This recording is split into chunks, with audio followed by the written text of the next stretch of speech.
Чоң туз айылы. Азыр туз чыккан шахтага бардыбыз.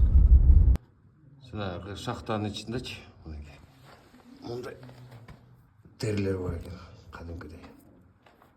Ошол маалдагы жаныбарлар, эми кайсыл маалдагы жаныбар белгисиз. Мамонттун учурундабы. Бул жана чоң туз шахтасынын ичинде. Мына тери. Бул таш үстү буяк болсо кадимкидей эле тери. Кол менен тийсең тери экен билем. Калың да тери экен да, бул чоң бир жаныбар экен. Же динозавр болуп керек болсо. Динозаврлардын терisi болду эле. Бул жүндү экен. Кадимкидей эле мына кайыш. Же мамонт бар. Кыскасы археологдор өзүнүн жообун айтсын. Шахтанын ичинде терини да көрсөтмөйт.